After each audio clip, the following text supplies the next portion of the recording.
Cuna kamera panas woi. Woi, bahaya woi.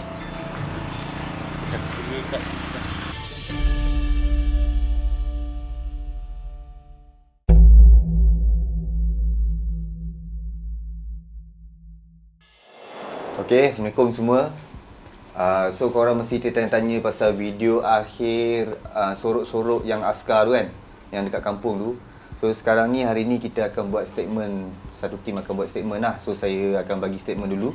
So bermulanya start video sorok-sorok ni pada pukul 11 lebih tak silap. Pukul 11 lebih kita starting apa semua, buat intro apa semua.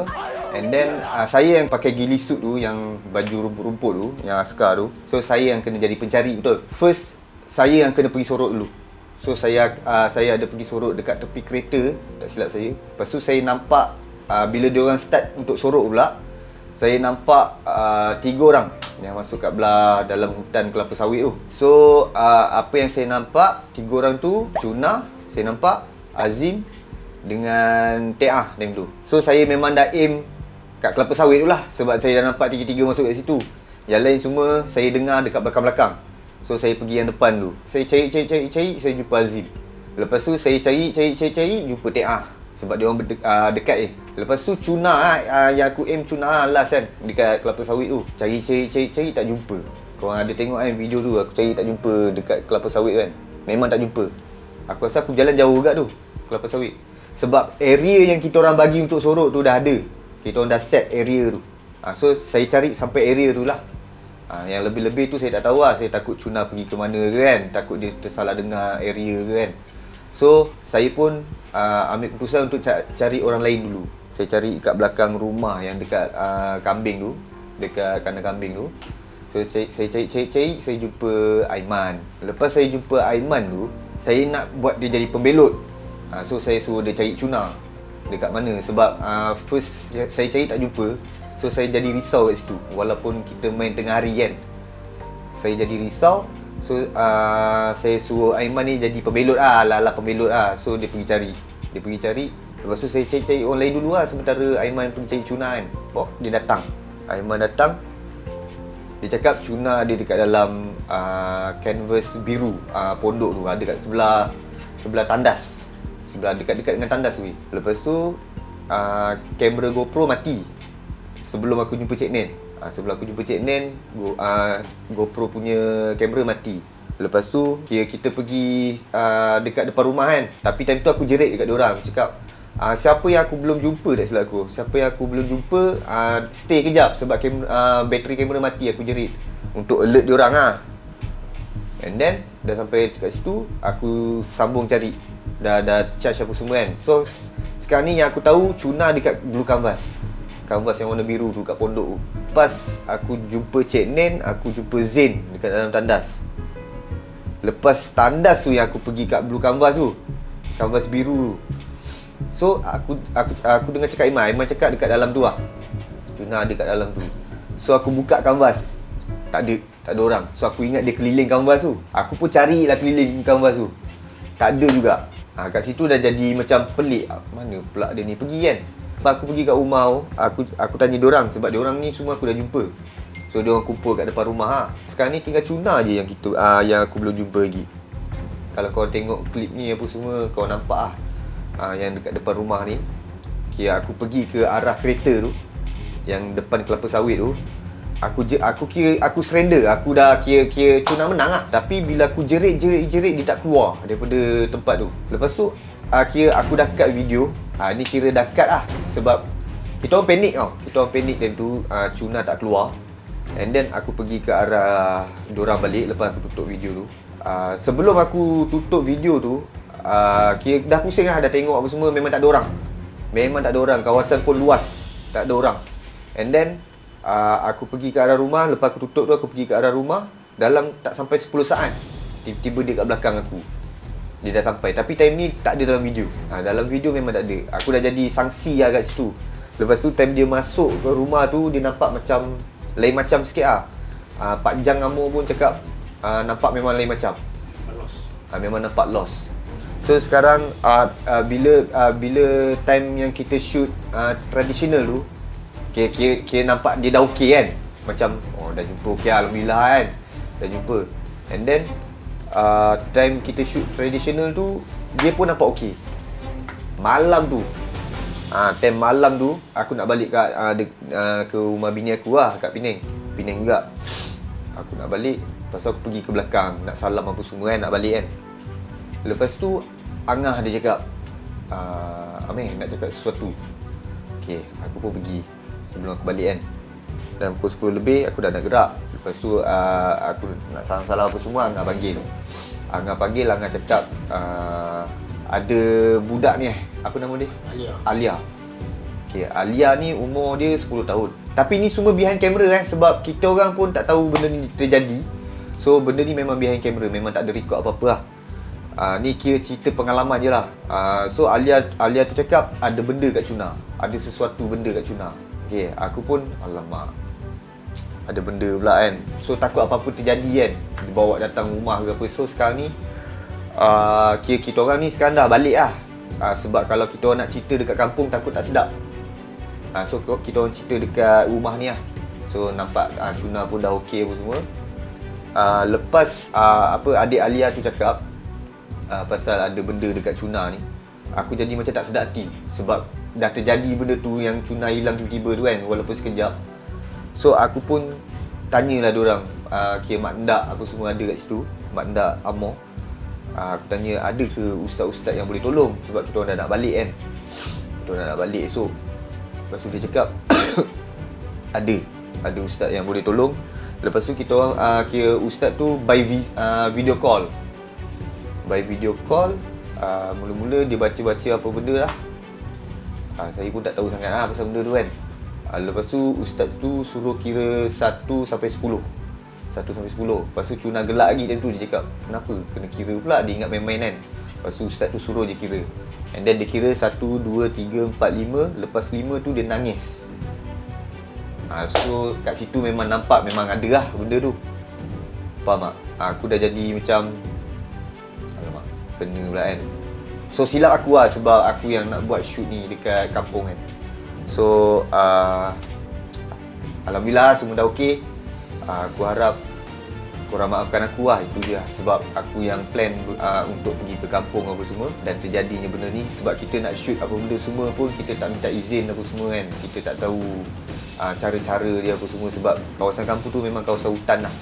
Memang kawasan hutan. Korang boleh nampak sendiri kan video yang sebelum-sebelum ni yang kita buat. So kita bagi next Aiman. Okay, tentu lah. Saya tak nak cerita panjang sebab Amir dah cerita. Amir punya cerita tu boleh cover 4 video. Right? Saya cerita sekejap je. Time saya dah out dah. Saya dah tersingkir. Amir jumpa saya dekat belakang pokok depan kandang kambing. Okay, kita orang kena cut kejap. Sebab kamera panas. Bila kita orang cut kejap, Amir bisik kat saya. Dia cakap, "Man, kau pergi cari Cuna. Aku tengok tadi Cuna dekat hutan. Aku cari tak ada pun. Tu aku datang sini." So saya pun pergilah cari. Saya pergi cari dia. On the way saya nak pergi cari dia, time tu dekat kereta-kereta. Dah dekat kereta yang tempat Amir first dia menyuruh. Dia cakap macam, saya jerit, Suna. Dia menyaut. Saya ingat dekat hutan. Rupanya dia dekat pondok sebelah saya. Pondok yang Amir cakap ada kain canvas biru tu kan. Dia duduk pondok tu. Suna pun ada klip yang dia rekod dia duduk dalam pondok tu. Ingat tak ada klip yang cakap saya nak belok dengan Amir tu kan. Saya bisik kat dia, "Meh, Suna ada dalam pondok." Pondok canvas biru. Dia pun okey. After that, lepas tu 5 minit kamera kita orang terpaksa cut lagi sebab panas. And then bila cari Cuna, tak ada. Sebab time tu saya dah kat rumah dah. Saya dah panas time tu. Duduk lah kat rumah kan. Duduk kipas, minum air semua. Tahu-tahu Izzat, Amir dah balik. Izzat muka barai. Muka panas je. Member tengah panas, kamera panas. Kita nak settle kerja cepat. Lepas tu elok je diorang masuk rumah, tengok Cuna kat belakang. Ni betul-betul lepas diorang cari Cuna. Okey, lepas dah cut tu, yang saya cakap muka Izzat baran tu, diorang dah jerit dah, Suna tak menyaut.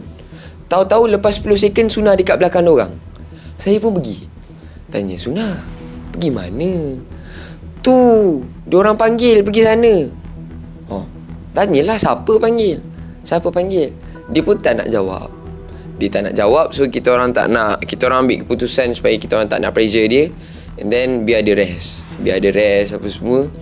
Okay, so dia punya daily routine dia berjalan macam biasa. Tak ada apa-apa gangguan, tak ada apa-apa. Dia sedih ke, dia stres ke, tak ada. Semua kembali normal. Lepas je habis kita orang shoot traditional, ada seorang kenalan, maybe which part of saudara Amor juga, nama dia Bang Mat. Bang Mat ni dah berkahwin. Anak dia, nama dia Alia, tak silap saya, Alia. Sebelum Alia tu ternampak cuna, Alia treat kita orang tau. Maksudnya Alia nampak kita orang, Alia macam malu tau. Macam excited lah jumpa saya, jumpa Amor kan. Dia cakap nak tak gambar. Tak apalah, kami pun layan dia elok-elok. Lepas tu time kita orang nak balik tu, tak ada, kita nak balik. Esoknya nak balik, kita orang preparation apa semua. Alia dah happy jumpa kita orang, nak tak gambar bagai. And then dia pun nampak cuna. Dia nampak cuna, mata dia lain. Mata si Alia tu lain. Dia budak lagi, tak silap saya dalam 10 tahun. Dia budak lagi, 10 ke 9 tahun lah. Mata dia macam ni tau. Ini bukan kelakar, ini bukan joke tapi ni apa yang saya nampak. Sebab seram juga tengok dia. Dia macam, dia berjalan kan. Lepas dia tengok Suna, apa yang karakter dia terus lain. Dia berjalan ke sini, tahu-tahu mata dia macam ni. Dia macam nampak aura scan dia. Dia macam sebab kita orang dapat info daripada mak dan ayah dia cakap yang Alia ni dah terbuka hijab. So dia boleh nampak benda tu. And then lepas tu dia gunakan mata dia. Saya tak tahulah dia gunakan apa, ilmu apa yang dia ada. Yang ni saya nampak daripada mata saya sendiri. Yang dia macam dia mata putih tau, mata putih. Lepas tu yang macam Amir cakap tadi, Abang Mat tu masuk, tanya mana Cuna. Okay, time tu saya tak ada. Saya dekat luar. Saya tengah main takraw. Dengan Pak Jang. Dengan Cik Nen, dengan saudara mara yang lain lah. Dengan Pak Is pun ada, Pak Is kecil. Lepas tu tiba-tiba elok kita orang tengah main takraw, Pak Jang masuk. Pak Jang dia terus keluar bulat tu. Kita orang buat bulat Pak Jang terus masuk. Kita orang buat tak tahu, ingat Pak Jang tak nak main dah. Kita apa lah, kita orang pun stop main. Saya nak letak kasut, tengok Cuna menjerit kat dalam. Pahal Pak, dah kena soal. Dengan ada ustaz, dia tengah VC time tu, dah kena soal. Lepas tu adalah ustaz-ustaz suruh lah buat itu ini, macam nak menunjukkan yang dia ni normal, bukannya yang dia ni bukan dia. Faham tak? Yang tengah disoal sekarang ni bukan dia. Tak, time tu dia normal. Lepas tu mak dia dengan ayah dia tanya si Alia tu, Alia, macam mana? Ada lagi tak? Dia scan. Seram tu. Saya duduk sebelah dengan Alia tu. Dia tengok saya. Dia dalam bahasa Penang orang cakap jeger. Dia termenung kan. Dia fokus satu sudut-sudut tempat tu. Contoh kata dekat tingkap, dia fokus tingkap tu. Macam gitu. Lepas tu matanya putih. Macam gitu cara fokus dia. Lepas tu dia cakap tak ada dah. Lepas tu Suna kembali okey.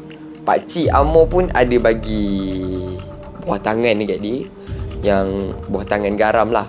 Garam yang katanya pakcik kata dekat saya, garam ni lah yang Nabi Muhammad SAW selalu amalkan.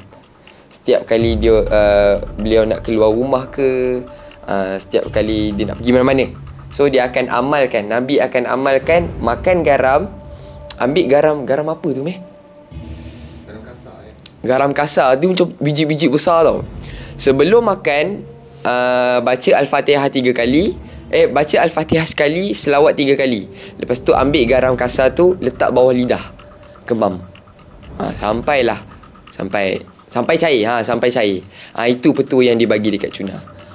So itu je lah yang saya, momen-momen yang saya perasan, momen-momen yang ada dalam kepala otak saya. Okay, so saya ni jenis pentingkan diri. Saya pergilah menyorok macam biasa, pergi kat tandas luar rumah tu lah, jamban kat luar rumah. Saya nyorok betul-betul tandas tu sebelah pondok Cuna nyorok.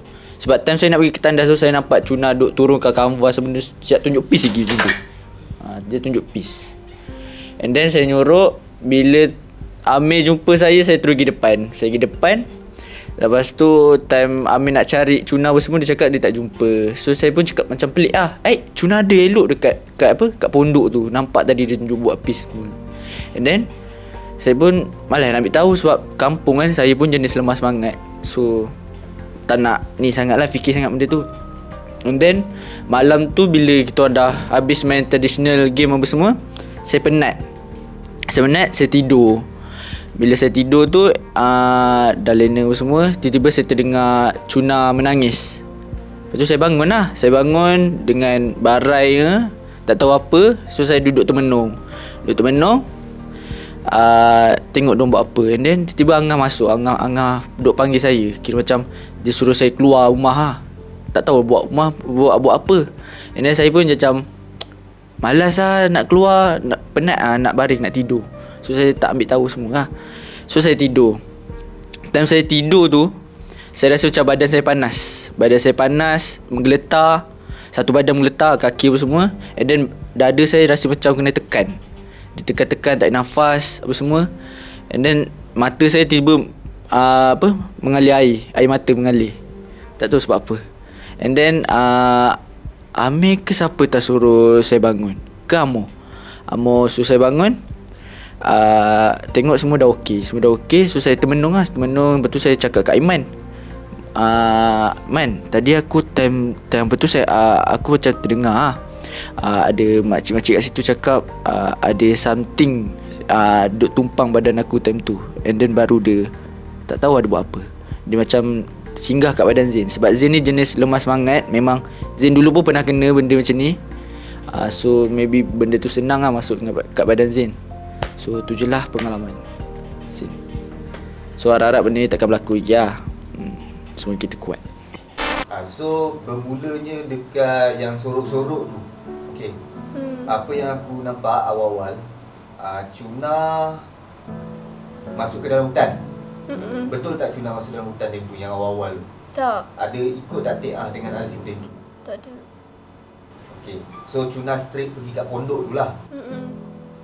Okay, dekat dalam pondok tu Cuna ada borak jugalah kat dalam tu kan. Ada dalam video kan. Okay. Ada nampak tak Aiman datang kat Cuna? Ada dah lama tu. Dah lama. Dah lama sikit kan. Sebab first yang aku cari dekat dalam hutan tu memang tak ada. So aku expect kau pergi kat tempat lain lah. Cuna pergi tempat lain lah. Okay, kenapa tiba-tiba Cuna keluar daripada kanvas biru? Sebab Suna rasa nak marah. Suna rasa marah sebab lambat sangat. Sebab Suna nampak orang semua dah lalu depan Suna. Tapi semua buat tak tahu je. Dah nampak dah, tapi kita orang tak nampak Cuna. Kau tak nampak, kau tak tengok Suna lah. Kau lalu depan tu tapi tak tengok Suna. Oh tu yang Cuna pergi tempat lain tu. Lepas tu tiba Suna rasa nak pergi ke dalam hutan tu. Macam marah lah. Nak pergi dalam hutan tu. Lepas tu Suna pergilah dalam hutan tu. Ada nampak sesiapa tak time tu dekat dalam hutan? Tak ada, tak nampak siapa. So Cuna nampak ada arah tuju lah. Lepas tu Suna nampak ada pakcik tu keluar dari dalam hutan tu. Naik motor tu lah. Lepas tu Suna nak pergi tak jadi sebab ada ni. Ada biawak dengan monyet. Okay. So lepas Cuna dah sampai kat destinasi yang Cuna pergi tu, lepas tu apa terjadi? Lepas tu Suna record. Dah record tu. Lepas tu Suna tak nak record. Terus tak nak record, nak off kamera. Nak off kamera lah sebab lambat sangat kan. Okay. Yang Cuna send gambar hutan tu yang dekat dalam grup tu, itu dekat area mana? Dekat area hutan tu juga ke? Tak. Bukan, tu dah lepas Suna off. Itu lepas Cuna off tak, lah. Lepas tu Suna straight lah sampai nak jumpa pokok ni, nangka. Okey, ada dengar tak time aku ijat dengan Angah? Jerit Cuna dah habis apa semua, dah surrender apa semua. Tak dengar langsung. Tak dengar langsung? Sebab tu Suna tak dengar tu. Suna kan duduk diam kat tengah-tengah jalan tu. Bos Suna tak dengar, nak pelik. Bos Suna jalan lah balik. Dia jalan straight tu, Suna nampak jalan tu jauh sangat. Nak sunat jalan macam-macam. Ya, saya jauh sangat jalan Sunah ni. ada nampak kita orang tak? Dah lepas sunat jumpa jalan balik tu, sunat baru nampak korang lah. Dekat depan rumah ke dekat kereta? Tak, dekat ujung sekali. Dari jauh nampak korang. Korang tengah macam tu. Macam tu tapi korang tengok sunat tapi korang tak buat apa-apa pun. Macam korang tak nak record sunat. Macam dah tak nak lah. Macam sunat tak payah record lah macam tu. Oh. Hmm. Okey, time kita orang sampai tu dekat rumah yang depan. Hmm. Dekat Buayan, ada Buayan kan? Dekat Buayan tu. Tak sampai 10 saat. Hmm. Tiba-tiba Cuna kat belakang. Sebab tu lah nak cakap korang tak nampak sunat. Tu ada sunat kat belakang korang tu. Sebenarnya korang tak nak record. Sunat datang je lah. Sunat nampak korang. Sunat jalan je. Jalan. Tapi kalau ikutkan memang kita orang tak nampak pun Cuna. Walaupun kat belakang. Tapi dia kat belakang pun dia dekat tau. Dia dekat sangat. Tapi macam mana kita tak boleh perasan dia time tu? Satu soalan. Waktu Cuna keluar, Cuna kata ada nampak orang. Cuna ikut orang. Orang tu macam mana? Cangah. Macam Angah. Cuna nampak Kat Angah Cuna tak? nampak baju kelabur tu berapa orang ikat rambut. Macam tu je. Bawa kamera macam tu. Tapi dia tak ada straight sana. Sunat ikut lah tu. Sebab tu lah sunat off record kot. Time tu Sunat tak ingat. Itulah, Alhamdulillah tak ada apa-apa yang terjadi. Dah settle apa semua. Ada apa-apa lagi Cuna nak cakap? Lepas tu ada orang nak berubat. Sebab Amir kata nak meeting. Lepas tu tak tengok. Betul. Macam tu. Sebab time tu adik Alia tu dia ada cakap ada benda dekat Cuna.